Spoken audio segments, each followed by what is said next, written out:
Hello and welcome back to the Claret podcast. I'm your host for this one, Dan Rolinson, and I'm joined by our Newcastle United version of me, basically, Andrew Musgrove. Andrew, nice to link up once again. How are you, mate? I'm good, thank you. I think you're the version of me. I'm a lot older than you, so you young guys are coming in and stolen my crown, I think. A lot older? How young do you think I am? I think you're probably fair, maybe. What are you, 30 maybe? 28, mate. They see, I didn't want to say you were too, yeah, so you are. I've got a fair few years on you. Really? I would have only said you were like 31. I'm 34 in the summer. A great chat to start this podcast. I'm sure everyone is buzzing to hear about. We're here today to talk about the Champions League. Apologies, Andrew. And what we're basically going to do is what Villa can learn from your campaign last year. So maybe us as Villa fans, the club, the players, etc. So I've asked you to put a list together, and you've given me 6 reasons or 6 things that Villa can learn from Newcastle United. I'm going to go through them one by one. First up on the list is number 1: enjoy it. You never know when you will experience it again. Not to start the podcast off on a sour note where I'm just going to get a ton of abuse in the comments, because actually every time I've been on this podcast, your viewers and listeners have been very complimentary about my viewpoint. But I'm going to start with something that might anger a few, and I'm going to say you guys were very, very fortunate that Newcastle United had an injury list the size of my arm and missed Sandro Tonali for the majority of the season, of his own doing, of course, because he should have been banned for what he did. But, you know, if we hadn't chucked away points against Everton, if we hadn't have been terrible against Luton and Bournemouth, and if we'd just shown up against Brighton and Manchester United, then you guys could have been having a very, very different season next campaign. But I've got that off my chest now, so don't write in and don't hate on Dan, hate on me if you've got an issue with that. Oh, there will be some, I can assure you.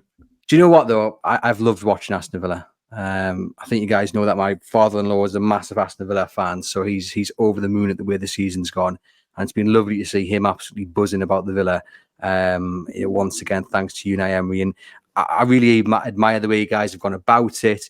And I think, to pay the biggest compliment, Newcastle's season was kind of derailed because of the Champions League. And we'll talk about the reasons behind that in a wee while. But it was just really refreshing to see you guys qualify for the Champions League alongside a very decent campaign in the Europa Conference as well, because usually it's one or the other, but somehow Unai Emery's managed to get both out of the Villa. So I'm happy to see Aston Villa qualify for the Champions League. Not at the expense of Newcastle, but I am happy to see them do it and disrupt the top 4. And hopefully next season we can both go at the established top 6 and disrupt it once again. But yeah, enjoy it, because you never know when it's going to come around again.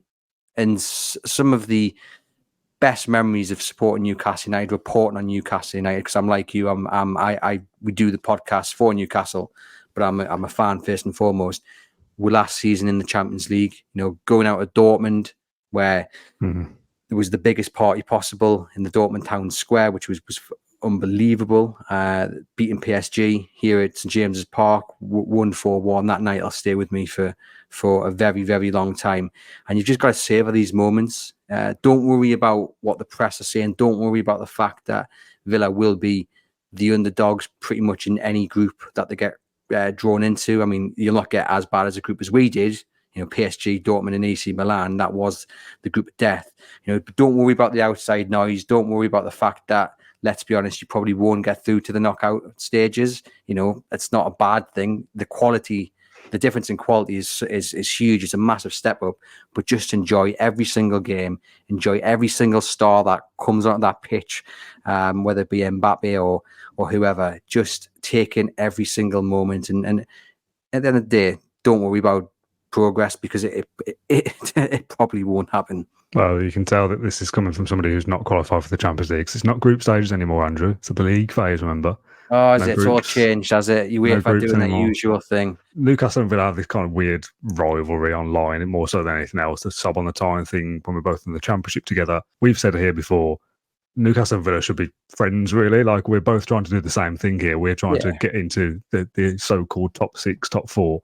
You did it last year. We've done it this year. Maybe we can both do it next year. Who knows?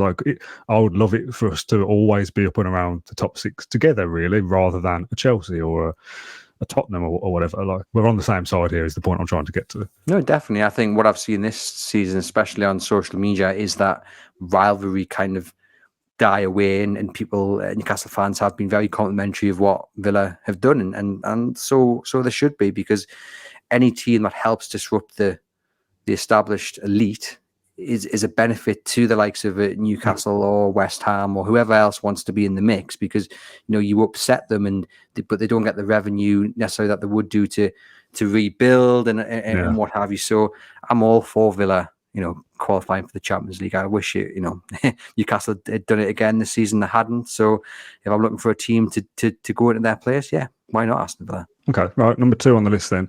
Welcome the visiting fans. You get to show off your club and your city. It's a nice one. Yeah. So, I mean, we had, in that group of death, we couldn't really have picked 3 better visiting teams to come to Newcastle in terms of what their fans bring. I mean, if you look at ultras, they are probably the 3 teams that have the ultras, and they took over the city centre. PSG was boisterous and it was lively. It was very well organised.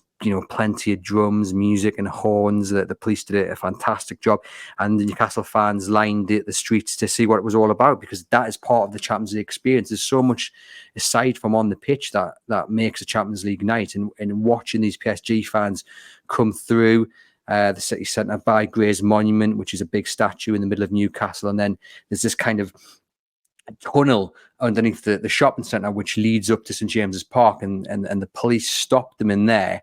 And from a safety point of view, you're going, is that the most sensible thing? But from an atmospheric point of view, goodness me, the flares rising and the acoustics of the sound, unbelievable. It was some sight, and that went up a couple of miles up to the stadium. Dortmund was a little bit more, shall we say, feisty. I ducked to fasten my lace, and I'm not exaggerating here. Had I not ducked, I would have had a beer glass in my face, because bottles were being thrown. It got a little bit feisty, a little bit more feisty than I would have imagined, because if you'd asked me, I would have thought the Dortmund fans would have been the friendly ones, but they didn't like being filmed. Some came over to me and said, you better delete that now. You're not allowed to film us. And I was like, well, you're in a public place, mate. Try to get the cop over, and the cop explained that I was well within my right. Journalism law. Exactly. But I got back. Goodness me, they were a bit volatile. Some of them. So yeah, Dortmund was a little bit more. AC Milan was. I think because the Dark Knight had come in, there was a bit more of a fear about what would happen from the safety point of view, but it went off pretty much without any issue. But just go out and enjoy that. Don't go straight to your seat. Don't go, or if you're in the pub, come out 10 minutes early and find out where the fans are walking up from. I don't exactly know the area of Villa Park, but find out the route they're taking, and just go out and enjoy it. Sing your songs, sing your chants, make it a really lively atmosphere, because when both sets of fans do that, it sets the tone for the rest of the night. And just go out and just enjoy that experience, because it, like I say, that just it's something that that PSG walk up will stay with me for a very long time, because it was just something magical. It was still light. I can't really explain. I mean, you can go on our YouTube channel and just, if you want to have a look at the video that I put together of it. But I would really recommend anyone watching this, anyone listening to this, to make time especially on the first night at Villa Park, to go out and see the visiting fans arrive, and especially if it is a Dortmund or a PSG or someone like that. Number 3 on the list is, and this is something I've been looking forward to for such a long time, savour the moment you hear the Champions League anthem for the first time at Villa Park. Just thinking about that makes me kind of get all giddy and emotional. So, I mean, we were fortunate enough that we'd been in the Champions League prior, but it was the first time in 21 years that we'd been in. So getting ready for that moment was something special under the lights in St James's Park. And we've got a fans group called War Flags who put in so many hours during the week, thousands of pounds raised to put on flag displays, and they set the tone with what they did. They covered the whole stadium with various things linking to Newcastle, badges and what have you, and slogans. And then the Champions League anthem played, and it was just one of those moments where you just sit there and you take a step back and you think, okay, this is real now. We've read the reviews, we've listened to the podcasts, we've done the scouting reports, we've been excited for this. But it's not until you hear that music for the first time, whether it be the first time ever for a Villa fan or the first time in 21 years for for a Newcastle United fan, it is a very, very, very special moment, because it's real. Then it's down to business, and it's just. I've got a pal who covers Newcastle. He works for the local radio station. He does the commentary on there, and he says in those moments, there's no words. He doesn't need to speak. He just is quiet. And obviously, when you're on air, you'll know you never want dead. I don't know what they call it, dead space or dead air. You never want that. But when you've got that atmosphere crackling away, and then you've got the music coming over the loudspeaker, you can afford yourself to be quiet in that moment. And I think he did do, and it's a very, very special moment. So, put your phones away and just sit there and take it. It's it's mad, because I've only really been thinking about the Champions League theme as my first time, but it is Villa fans' first time in the Champions League. Obviously, the last time we were in it was the European Cup. Yeah, it was 41 years ago. We've not been in the Champions League in its current kind of glossy format. So there'll be a generation of Villa fans who have not even seen us in the European Cup, first of all, but none of us have seen us in the Champions League with the music and the branding and whatever else. And to be honest, I don't know whether this makes me sad or whether I just appreciate everything. I like the Conference League stuff. Like, the Conference League music was good. Like, all the branding across the stadium was like, oh, this feels special. Well, Newcastle fans were split on the merits of the Conference League, but I would have taken it every day of the week, because it's a competition that you stand a real chance of winning. You guys went really far in it. But more than anything, I actually think Villa might do better than Newcastle in the Champions League this season, because they had that schedule last season where they were playing 3 games a week. Now the quality of opposition will be some step up, as I've already mentioned. I mean, when Newcastle beat PSG 4-1, absolutely dominated that game. But the moments that PSG had, and you could probably count them on one hand, the goal aside, the speed and the quickness, and it was scary. It was like each player had a magnet on their foot, and the ball was just going to them. And it was, we were 4-0 up at that point, or 3-0 up, 3-1 up at that point, and I was just like, wow, like this is amazing. And Newcastle had dominated that game and was celebrating, thrashing one of the best teams in Europe. But I couldn't just help thinking, goodness me, just like how good they looked in their worst moment. But yeah, I think you guys playing in the Conference League will be a massive, massive help. I mean, Emery's kind of that kind of European Cup manager. He knows what he's doing. That's why he's made his money. Whereas for Eddie Howe, it was the first time in the Champions League, so he was getting used to it, as well as the fans feeling it once again. But I think with Newcastle missing out on the Conference League, and then obviously they'll be hoping to get back into Europe next season. The biggest thing about that is that you lose a season of getting used to not just the schedule, but the medical staff get used to the players and the injuries they might pick up during the week. And there's loads of things, off the pitch, the hospitality, getting used to setting up for big midweek games and stuff. There's a whole host of things, again, off the pitch, which Newcastle would have benefited from playing the Conference League, which Villa have benefited from, which they'll take into next season, the Champions League. Like, I'm quite annoyed that Newcastle have missed out, to be fair. Number 4 on the list is expect rabbit in the headlights moments from some of your players. It will happen. Newcastle's first game was AC Milan at the San Siro, and you could just tell there were. It's like 0-0 in the end. It was a 0-0 in the end. I think off the top of my head, only Kieran Trippier and Bruno played Champions League football. Maybe Isaac. I can't remember if he started, but most of the players had never experienced Champions League football. So I'm talking about hearing that anthem for the first time. Well, they heard it at the San Siro. They'd also been delayed by a storm, so they couldn't land. And Eddie Howe made the decision that he didn't want his players training on the pitch, which I thought was a little bit of a bizarre move. So I don't know what Emery did during the Conference League, if the same applies. But I would think most managers would have their players training on the pitch the night before, just to get used to the arena. But yeah, you could see in the first 25, 30 minutes, they looked a little bit nervous because they were going up against an AC Milan team who were experienced in this competition. Tonali actually started against his former club before he got the ban. He'd experienced Champions League football, but for the most, it was a new experience, and you could just tell they were just a little bit nervous, and that's understandable. So I think it probably will happen to most Villa players, if I'm being honest, and that's not a diss, for want of a better phrase, on them. It's just inevitable when you are going up against these massive teams with European experience who've been in the Champions League for the best part of the last kind of two decades or what have you, who are used to it. You've got players who are probably worth more than your full squad put together, some of them. And it's inevitable that there will be a few nerves. But, once you get, Emery will help because he's been there before. So he won't be nervous. And I think that'll help when you've got a manager who has experienced it before.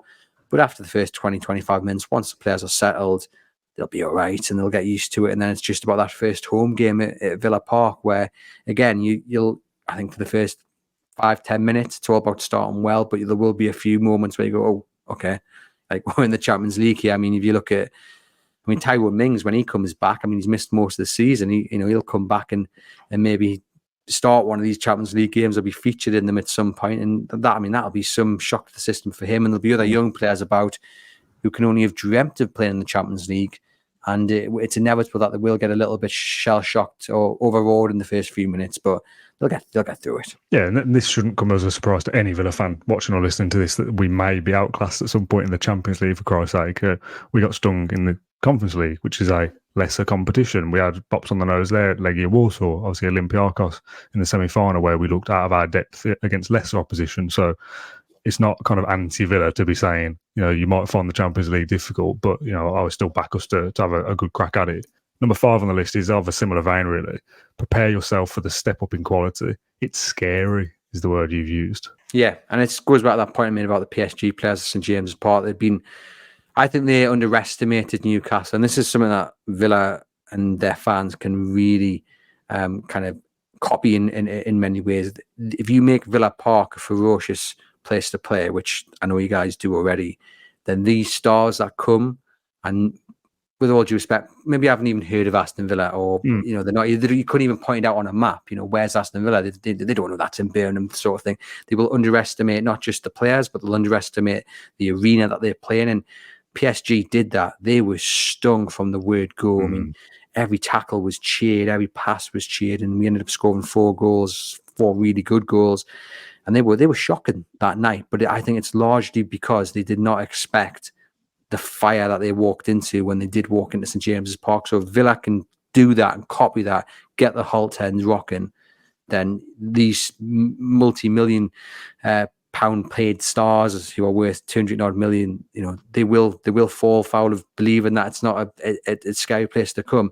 Yeah. That being said, the quality is something special. You watch Mbappe, who barely had a sniff at St James's Park, but the touches he did have, you just think, wow, he's going to be worth every bit of that £550,000 per week that Real Madrid are going to end up paying for him. And across the board, Dortmund maybe don't have as many stars, but you can see collectively as a team, they were streets ahead of Newcastle. AC Milan, they've got quality, and it's not just about kind of the step up and the quality that stands out. It's the experience and the know-how which stood out as well.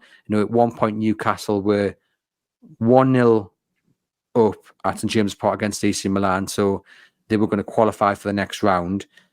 And then I think AC Milan got back and it was 1-1. And at that point, they still had the Conference League sewn up.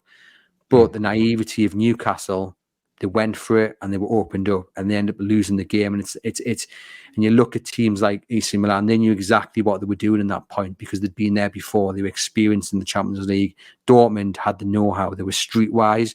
And that's something else that Villa would have to deal with, as well as the step up in quality. It's the step up in knowing how to manage the game. Now, Emery's been there, that he knows the secrets, but some teams have done it season after season after season after season, and it is something that straight away where the naivety of a team comes into full show. And Newcastle were naive in many of the games, and I suspect, again, with all due respect, Villa will probably show the same naivety in certain games next season. It's interesting because there is absolutely a lot that Villa can learn from Newcastle, as we've been discussing for the last 20 minutes or whatever. But because of the format change next season, there's a little bit of an unknown for everybody here. That Villa will play 2 teams from somebody from the same pot as them. So from a coefficient standpoint, of a similar level. Newcastle played 3 big hitters home and away. Villa will play 2 from pot A, 2 from pot B. They're the big hitters, but only 2 of those will be at home and 2 will be away. You don't play everybody home and away. So that changes things ever so slightly as well. I'm kind of glad in a way that I don't have to learn all this because you're telling me and you look thoroughly confused. I'm sure you know what you're talking We've done a about. whole podcast about it. I should know better. Yeah, I'm just stumbling over my Oh, I words. saw it. It was with the magnets, right? Was that right? That was the one, yeah. Oh, tune in. Having a group of death with AC Milan, Borussia Dortmund, and PSG. I loved it. And Newcastle were very unlucky because they were stung at PSG away by a terrible VAR decision, which was never a handball at all. But PSG got it. That was 1-1. If Newcastle had picked up the win there, they would have gone through to the next round. Dortmund, they hit the post twice and should have won that game. I mean, at the end of the game, Dortmund actually took a picture of the goal frame at the Gallagher end and tweeted out with thanks. So that shows you how close they came to beating Dortmund, who were in the final. In AC Milan, it was all of their own making. They were just stupid and naive. So Newcastle were very unfortunate not to get through, and not to get through against three of the top sides in the Champions League. I mean, if you're going to name, I don't know, the top 10 sides in last season's Champions League, those three would be in it alongside Real Madrid and Barcelona. So it was a great experience, and in many ways, I'm more thankful that Newcastle experienced those games against the top sides than sides from, I don't know, from wherever who are maybe just as good as them, but don't have that stardom of a PSG. And that's why you're in the Champions League at the end of the day. You want to pit yourselves against these top sides. Yeah, I actually remember seeing, I think it was probably from the PSG game, the Newcastle Twitter account tweeting videos of like the crowd cheering at like slide tackles or like winning a throw in or whatever. And there being a bit of a reaction, not from Newcastle fans, obviously, of like, well, this is a bit cringe, this is a bit Tim Pot, it was only a throw in. But it's those things that you've got to enjoy, you've got to celebrate. It's those things that help contribute to a good atmosphere that eventually get you to go on and win that game. So for me, absolutely the same approach should be taken from Villa fans. Like every corner that we win, every goal kick that goes our way, cheer it and get excited about it. Don't just think, oh, well, this is just a standard game of football. It's the Champions League, and everything that goes your way against especially the biggest boys out there, got to celebrate it and get up for it. Otherwise, you just kind of fall flat and you think, okay, well, this might as well just be another game, and it's not. You're spot on, because like I fully believe Mbappe came into that game thinking, I'll get the ball, I'll run circles around these guys, and that moment, that first tackle or throw-ins cheered. You know, they then take a step back and they go, okay, this is they'll probably go, this is a little bit cringe, this is a little bit weird, but it rocks them and they think, okay, right, these guys are really up for this. And you know, Newcastle United's crowd, when they all pull in the same direction, it does help the crowd, it does help the players get over the line. And when you do cheer every little bit of action, the stars that are there that have underestimated you, they do get a little bit shocked by it. So yeah, cheer everything, absolutely everything. And it goes back to the first point. You don't know when you're going to get this again. Yeah. Exactly. Things are looking rosy right now. New 5-year contract for the gaffer, some great players, but hey, you don't know what's going to happen. So make sure you cheer absolutely everything you can and enjoy it. Final point then on your list is expect your league form to take a bit of a hit. Emery is good, but it will happen. Will it? I think it will. I think it's inevitable, isn't it? I don't know. I mean, look, I go back to the point. He's been here, he's done that. He's a fantastic manager. He knows how to get the balance, and you guys managed it miraculously last season. I mean, I look upon it with jealousy, to be honest. But are you guys going to be able to go far in the Champions League and battle for the top four again? It's going to be interesting to see how the FFP rules. I mean, obviously, there's rumours that you might have to sell one of your stars, which frustrates me so much because you shouldn't have to do that. Yeah. You know, you shouldn't be worrying about David Luiz. He should be, Douglas Luiz. Yeah. What did I call him? David Luiz. You should be worried about him. If he's in, he said Douglas Luiz. Sorry, you shouldn't be worried about losing him when you just qualified for the Champions League. I know. It's a massive frustration. But with that step up in quality, it's going to be much more tiring than playing in the Conference League. So, my point being, look, I hope it doesn't happen for Villa. I hope you guys manage to maintain both. But if it does, I'm not one moment saying you're going to get on his back, but just don't get on his back, because you know, you're in the Champions League. He's doing a fantastic job. If you guys are ending up finishing 6th or 7th, like Newcastle have this season, you know, just back the manager, make the most of it, and just think about next season, because all a project. Newcastle and Villa are very similar. It's a project. It's a long-term project. It's a bigger picture kind of scenario. So just back the manager, great manager you guys have got, and just enjoy this season. And if you do tail off and you end up finishing outside top 4, even outside the European places, just think about the bigger picture. I would like to think that for the season after next, that we could still be in some kind of European competition that would merit success for me, even if it was going back to the Conference League. I always want to be in Europe every single year now. We've kind of got a taste for it. You want to be up there all the time. I just think because there's a chance that Villa go out either in that first league phase or they get to the knockout playoff thing and then go out, I think that's by like the end of January. So there's a scenario where, yeah, maybe the first half of the season is a bit patchy, a bit ropey in terms of the league form. But then once your European commitments are finished, you've then got still another 4 months to do what even Newcastle did this year, or Chelsea, and suddenly put a run together, and all of a sudden, oh my God, we're 6th. And you go, okay, well, Champions League didn't go how we wanted to. We had some amazing nights, some amazing memories, but we still went on to finish 6th, and that, to me, would be a successful season. So I would also like to think that if you were to finish 6th, I mean, what was it this year? Chelsea had 63, Villa finished on 68. If you did finish on 6th, I'd like to think that you weren't a million miles away from 4th anyway, from a points perspective. So either you just about sneak in there, or coefficient goes our way next year, and 5th place is a Champions League spot, and even then that feels a little bit more attainable. So yeah, I expect some kind of drop off, but I think by the end of the season we'll have managed to kind of put a run together to put ourselves, to quote Steve Bruce, our friend, there or thereabouts. Yeah, I think Newcastle would have qualified. I mean, I'm sitting here with Newcastle not playing European football, and it's all of their own making. Yes, the injuries played a massive part, and if Newcastle had their full team, I fully would have expected them to be much closer to Villa in the league table than they were. But with 3 games to go, European football was in their hands. They were 6th. They were ahead of Chelsea, and their own stupid making. Didn't turn up against Brighton. Didn't play the team should have done against Manchester United, lost that game, drew against Brighton. So, despite the getting that balance between the all the competitions and the effect it's had on the squad, Newcastle still should have been in Europe. And of course, if Man City had beaten Manchester United, they would have been in Europe. So it's a little bit out of their hands, but also a little bit of their own making. So yeah, it's just one of those. You just never know what's going to happen, really. And that's the end of our list, or the end of your list, Andrew, I should say. Thank you very much for proposing the 6 things that Villa can learn from Newcastle next season in the Champions League. Hopefully Villa fans have enjoyed your input. I'm sure they have. They got past the first couple of minutes. You mellowed out in the end. So thank you very much for joining me. Thank you for watching along or listening to this episode of the Claret Blue podcast. Stay subscribed because there's plenty upcoming. Thank you for watching, and we'll see you on the next one.